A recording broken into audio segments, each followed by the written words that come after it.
This man right here, Billy Chemirmir, he unalived elderly women in their sleep. He smothered them with pillows, stole their jewelry, and left their bodies lying in homes where they should have been safe.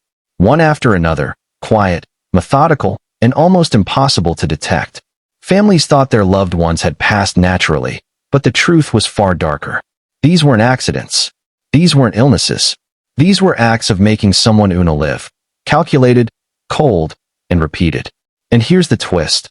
While Billy was committing these crimes, he was living a completely different life. To neighbors, to friends, to the world, he looked like a handyman, polite and trustworthy, someone who could help you with repairs or check on a light bulb.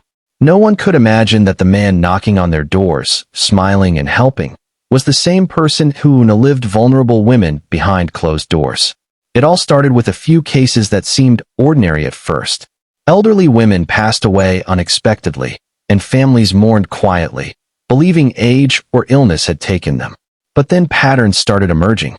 Jewelry and cash were missing. Stories of a handyman visiting homes began to surface, and investigators began connecting dots across multiple deaths. Authorities soon realized they were looking at a serial predator, targeting the most vulnerable in a calculated way. The scale was staggering. Investigators later linked Billy to over 22 potential victims, women who lived alone or in independent senior living communities across Dallas. Not all of these cases could be definitively proven in court, but the pattern was unmistakable: smothering in beds, valuables missing, the presence of Billy Chemirmir in the home shortly before each death. And yet, even with all these red flags, his ability to blend in allowed him to keep committing crimes unnoticed for years. The spotlight eventually landed on two confirmed victims, Lou T. Harris, 81, and Mary Brooks, 87. These cases were different because there was physical evidence, witnesses, and a clear chain of events linking Billy to the crimes. Lou T. Harris unalived in her bed after Billy had visited her under the guise of helping with a repair.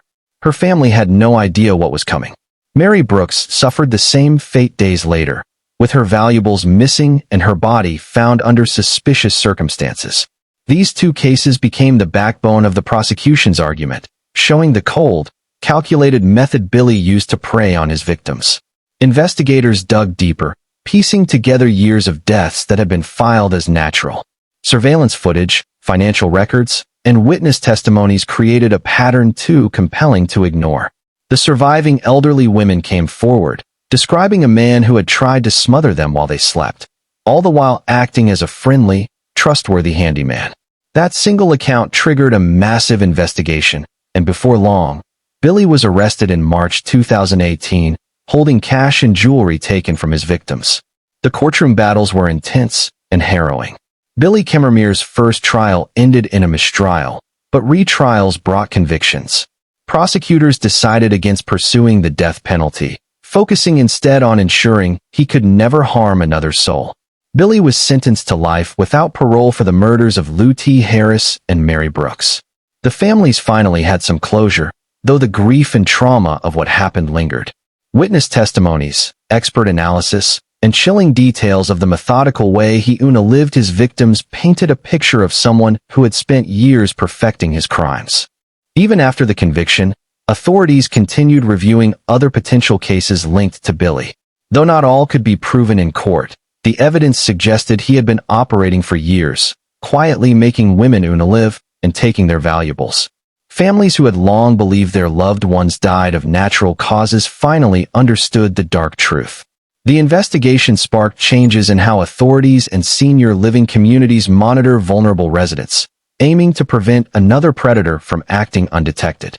Billy Chemirmir's story came to a dramatic close in September 2023, when he was killed in prison by his cellmate. It was a shocking ending to a life marked by deception, predation, and terror. But the legacy of his crimes remains. Families mourning, communities questioning trust, and a chilling reminder that evil can hide behind the friendliest smile. Billy Chemirmir's name is now infamous, not because he was famous or charismatic, but because he unalived innocent people while hiding in plain sight. His story is a haunting reminder that sometimes the danger isn't obvious, and the person who seems most trustworthy may be the one capable of unspeakable acts.